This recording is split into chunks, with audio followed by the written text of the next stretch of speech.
Assalamualaikum warahmatullahi wabarakatuh. Di sini kelompok kami akan mempresentasikan tugas UTS mata kuliah Data Analitik Bisnis tentang topik 3 Decision Tree dan KNN.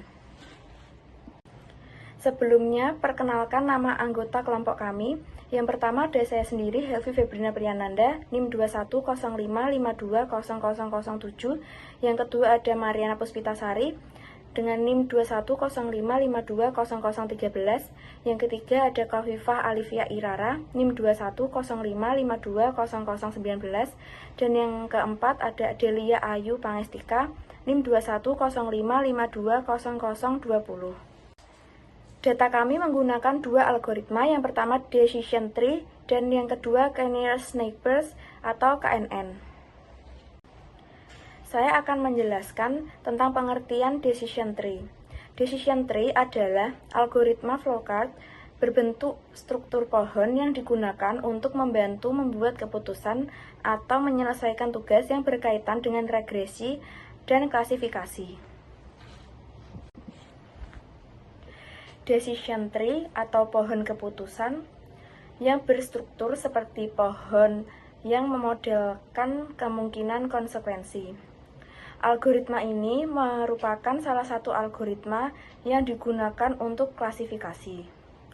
Decision Tree ini memiliki hasil akhir berbentuk seperti pohon yang terdiri dari beberapa cabang dan akar. Adapun flowchart-nya meliputi cabang yang mewakili hasil untuk atribut dan jalur, dan ke akar yang mewakili aturan untuk klasifikasi. Selanjutnya adalah pengertian klasifikasi. Klasifikasi merupakan teknik penambangan data yang memetakan data ke dalam kelompok atau kelas yang telah ditentukan. Ini adalah metode pembelajaran terawasi yang membutuhkan data pelatihan berlabel untuk menghasilkan aturan untuk mengklasifikasi data uji ke dalam kelompok atau kelas yang telah ditentukan.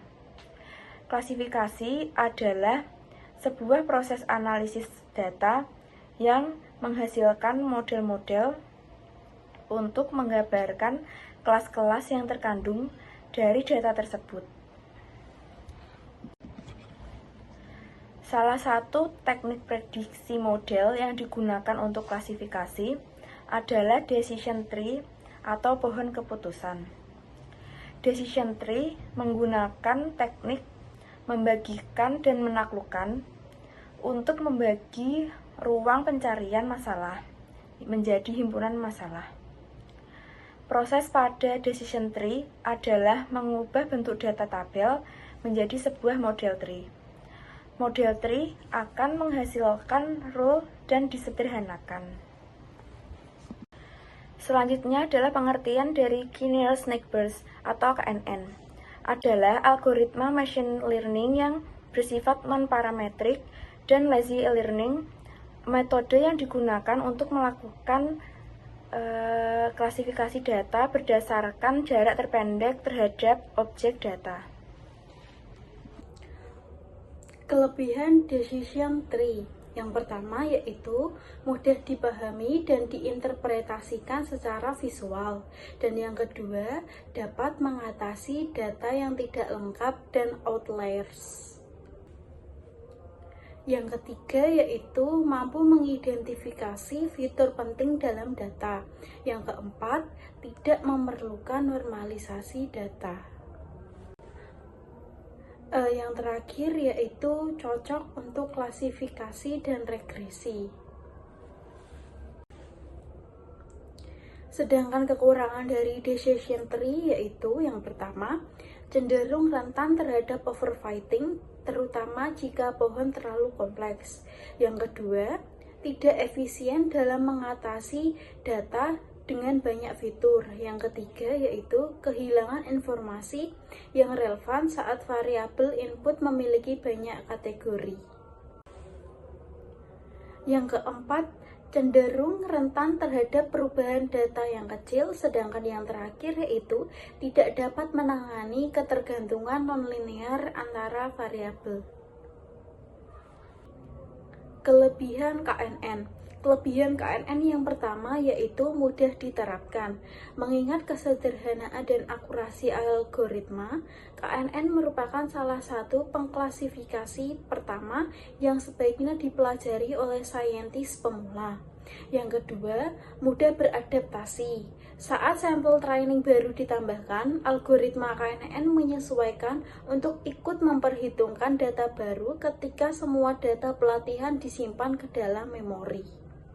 Selanjutnya, di sini saya akan menjelaskan kelebihan KNN yang nomor 3, yaitu memiliki sedikit hiperparameter. KNN hanya membutuhkan nilai K dan metrik jarak yang relatif lebih sedikit jika dibandingkan dengan algoritma machine learning lainnya. Kekurangan KNN. Yang pertama, tidak berfungsi dengan baik pada dataset berukuran besar untuk dataset berukuran besar. Kos untuk menghitung jarak antara titik baru dan setiap titik yang sangat besar dan cenderung menurunkan kinerja algoritma. Yang kedua, kurang cocok untuk dimensi tinggi. Algoritma KNN tidak bekerja dengan baik pada data berdimensi tinggi, karena dengan jumlah dimensi yang besar menjadi sulit bagi algoritma untuk menghitung jarak di setiap dimensi. Yang ketiga, perlu penskalaan fitur. Kita perlu melakukan penskalaan fitur atau standarisasi dan normalisasi sebelum menerapkan algoritma KNN ke kumpulan data apapun. Jika kita tidak melakukannya, KNN dapat menghasilkan prediksi yang salah. Yang keempat, sensitif terhadap noise data. Missing values dan outliers KKN sensitif terhadap noise dalam dataset. Kita perlu secara manual memasukkan nilai yang hilang dan menghapus outlier.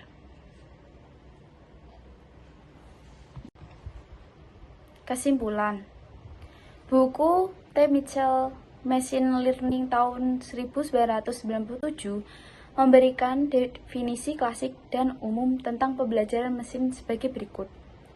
Sebuah program komputer dikatakan belajar dari pengalaman E sehubungan dengan beberapa kelas tugas T dan ukuran kinerja P.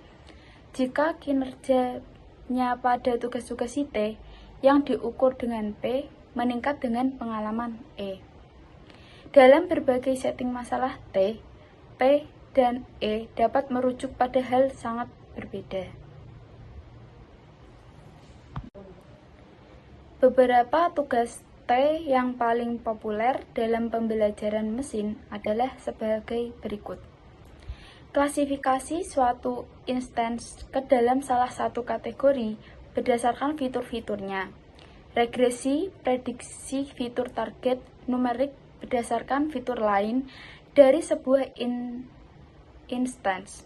Pengelompokan mengidentifikasi partisi instance berdasarkan fitur dari instance tersebut sehingga anggota dalam grup lebih mirip satu sama lain dibandingkan anggota grup lain.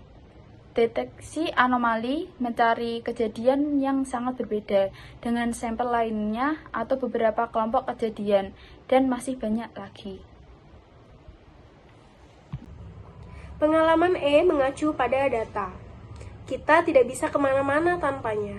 Algoritma pembelajaran mesin dapat dibagi menjadi algoritma yang dilatih dengan cara diawasi atau tidak diawasi. Dalam tugas pembelajaran tanpa pengawasan, seseorang memiliki sekumpulan contoh yang dijelaskan oleh sekumpulan fitur. Dalam masalah pembelajaran yang diawasi, terdapat juga variabel target, yaitu variabel yang ingin kita prediksi, yang diketahui untuk setiap contoh dalam setiap pelatihan. Aplikasi dan regresi adalah masalah pembelajaran yang diawasi. Misalnya, sebagai lembaga kredit, kami mungkin ingin memprediksi gagal bayar pinjaman berdasarkan data yang dikumpulkan tentang klien kami. Di sini, pengalaman E adalah data pelatihan yang tersedia, sekelumpulan contoh klien, kumpulan fitur seperti usia, gaji, jenis pinjaman, gagal bayar pinjaman di masa lalu, dan lain-lain. Untuk setiap contoh dan variabel target, apakah mereka gagal membayar pinjaman? Variabel target ini hanyalah fakta gagal bayar pinjaman, 1 atau 0. Jadi ingatlah bahwa ini adalah masalah klasifikasi biner. Jika Anda memperkirakan berapa lama pembayaran pinjaman telah jatuh tempo, ini akan menjadi masalah regresi. Terakhir, istilah ketiga yang digunakan dalam definisi pembelajaran mesin adalah metrik evaluasi kinerja algoritma P. Metrik tersebut berbeda untuk berbagai masalah dan algoritma. Dan kita akan membahasnya saat kita mempelajari algoritma baru.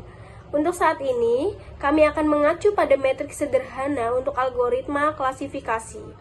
Proporsi jawaban yang benar, akurasi, sampai pada set tes. Berikut merupakan data Orange mengenai decision tree dan KNN. Sekian presentasi mengenai decision tree dan KNN dari kelompok kami. Jika ada salah kata, mohon maaf. Wassalamualaikum warahmatullahi wabarakatuh.